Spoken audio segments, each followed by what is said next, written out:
Mobile কোম্পানির promotional এসএমএসে আপনি খুবই বিরক্ত। জাস্ট একটি কোড যদি ডায়াল করেন তারপর থেকে প্রমোশনাল মেসেজ আপনাদের কাছে আর আসবে না, এটা টোটালি বন্ধ হয়ে যাবে। কি করে করবেন? এর জন্য আপনার যে হাতে থাকা যে মোবাইল আছে, মোবাইলে গিয়ে ক্লিক করুন *121*1101#।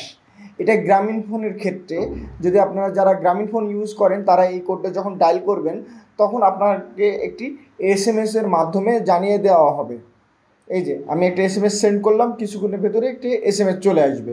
এই যে এসএমএস চলে এসেছে, লিখছে আপনার ডু নট ডিস্টার্ব সেবা চালুর অনুরোধটি গ্রহণ করা হয়েছে, পরবর্তী 72 ঘন্টার মধ্যে সেবাটি চালু করা হবে। 72 ঘন্টার পরে আপনার কাছে আর প্রমোশনাল কোনো এসএমএস আপনার কাছে আর আসবে না। সত্যি খুবই বিরক্ত করে ফেলে বিভিন্ন ধরনের এসএমএসগুলো এসে, প্রত্যেক দিন 20 থেকে 30টা এসএমএস এভাবে আসতে থাকে। আপনি যদি এই কোডটি ডায়াল করেন তারপর থেকে আপনার মোবাইলে আর আসবে না প্রমোশনাল এসএমএস। এবং যারা অন্যান্য সিম ব্যবহার করেন, রবি, এয়ারটেল, তাদেরকে এই যে স্ক্রিনে যে কোডগুলো দেওয়া আছে এগুলো যদি ডায়াল করেন তাহলে তখন থেকে আর এই প্রমোশনাল এসএমএস আর আসবে না।